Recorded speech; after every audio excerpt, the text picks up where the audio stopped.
Pour JDL TV, nous retrouvons le groupe mondial JLG sur leur stand à la Bauma en compagnie de Nicolas Pontini. Bonjour Nicolas. Bonjour. Et Nicolas Saquet. Bonjour Nicolas. Bonjour Marion.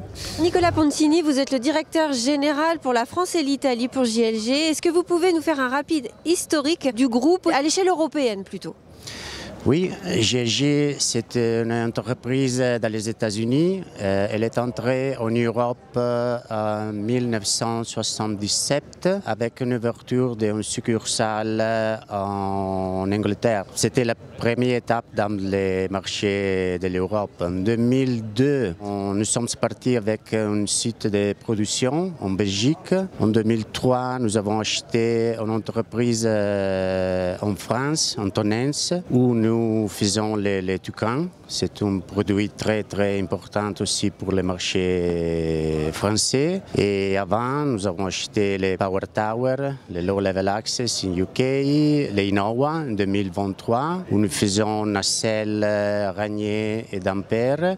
Et récemment, l'année dernière, AUSA, dans l'Espagne. Donc vous avez une présence en France, en Italie, en Angleterre, en Belgique et en Espagne en matière de production. Oui. Quelle est la position commerciale de JLG en Europe, mais plus particulièrement en France et en Italie? Quelle est votre position et qu'est-ce que vous proposez à ces deux marchés? Pour l'Italie, je suis le PDG. Donc, je suis membre du conseil d'administration, le légal représentant. Je suis aussi le président de l'association de sécurité pour l'Italie de IPAF. Et pour la France, je suis le responsable de la branche de l'SSO, la Sales and Service Organization. Naturellement, je suis très connecté avec les deux usines. En Italie avec Innova et en Tonens, qui fait des produits que c'est très important pour notre marché. C'est à peu près combien de produits, combien de machines par an qui sont fabriquées en Italie et en France? Nous faisons 80% du total chiffre d'affaires avec l'Italie et la France pour les deux marchés. Donc deux marchés importants pour JLG. Quelles sont vos priorités sur ces marchés? Est-ce qu'il y a des produits en particulier que vous mettez en avant? Les deux marchés, l'italien et le français, sont très connectés.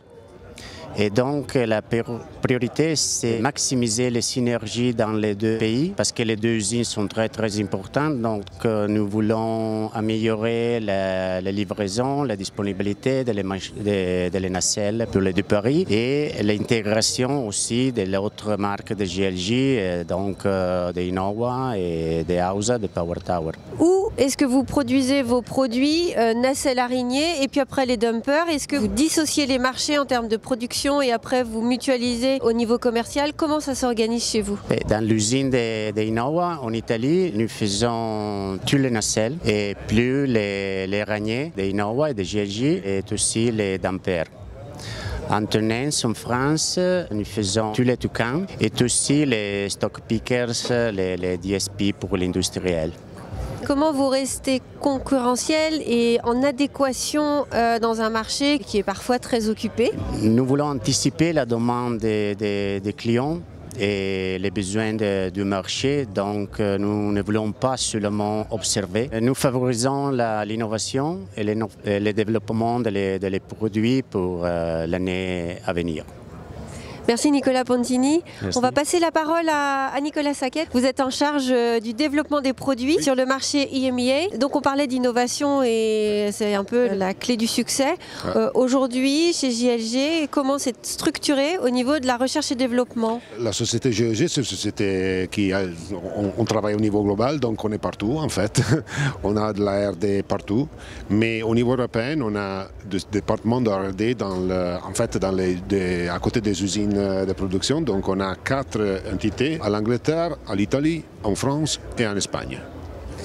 Et là aujourd'hui sur la Bauma, vous présentez derrière nous des nouvelles nacelles articulées, électriques. Oui, exactement. Alors qu'est-ce qu'elles ont de particulier et de nouveau? Elles sont électriques, mais c'est pas nouveau, dans le sens qu'on les avait déjà, mais on a fait un travail d'amélioration soutenable. On a écouté les exigences de nos clients et on a créé, dans ce cas, dans la première machine que je vous présente, elle s'appelle EC450 AG Compact. Et comme le nom suggère, c'est une machine très très compacte, donc plus léger, plus facile à utiliser, plus facile à transporter, beaucoup plus flexible, beaucoup plus versatile. Quelle hauteur? 16 mètres d'auteur, 250 kg de capacité panier, avec un déport de 1 mètre plus par rapport à la machine d'avant. Donc on a gagné aussi par rapport au déport. Donc en fait on gagne en efficacité par rapport au modèle électrique précédent. On a un peu une notion du gain? Plus de 60% d'autonomie. Oui. Et alors si on venait à comparer avec un modèle diesel, est-ce qu'on arrive à travailler de manière équivalente? Je dirais oui, parce qu'en moyenne, on dirait en application commune, on arrive à travailler une semaine avec une charge de batterie. On a une solution de charge vite, rapide, effective, en utilisant un double chargeur de 130 volts, 400 volts. Donc on peut charger en fait un pack de batterie de 10 kWh en 1h30, plus ou moins. C'est super rapide. Super rapide, et donc vous proposez à la fois nacelle et la partie rechargement. Exactement. En termes de budget, par rapport à un modèle diesel, est-ce qu'on peut avoir une notion de différence de prix? On est juste un peu plus cher au début, mais si on voit l'investissement comme un investissement à long terme, on va gagner parce qu'on a un coût de gestion, surtout au niveau de l'énergie, c'est 80% moins en fait. 27% moins d'entretien par rapport à une machine moteur. Aujourd'hui, le côté, on va dire, éco-friendly des solutions proposées, ça devient essentiel. Là, sur le salon La Bauma, on est plus sur des produits électriques que diesel. La majorité aujourd'hui? C'est un des thèmes de la Bauma, Electrification. Hein. C'est clair, on y croit très fort, très fortement.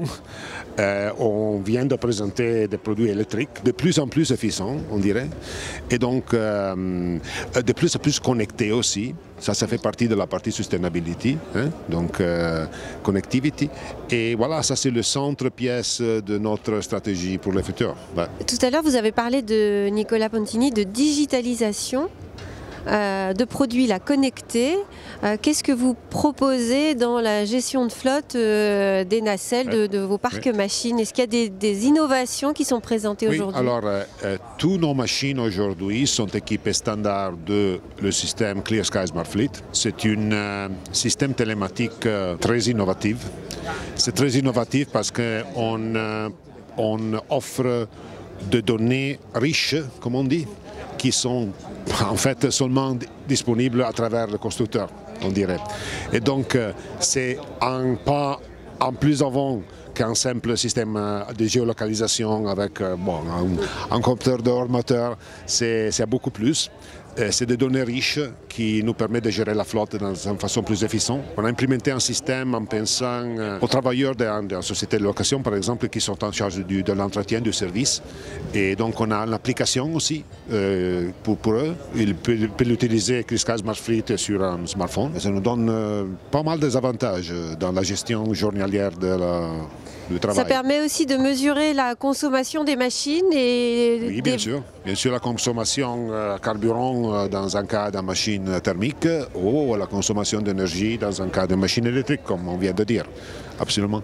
Est-ce que l'intelligence artificielle, c'est un sujet ou pas encore pour vous dans vos produits? On est là. Vous allez voir quelque chose dans le futur. Okay. Mais oui, pour le moment, on est en train d'implémenter plus d'options. La gestion de tous les paramètres de la machine à distance. Il y a pas mal de choses qui vont aider la société à gérer le parc de machines, en fait.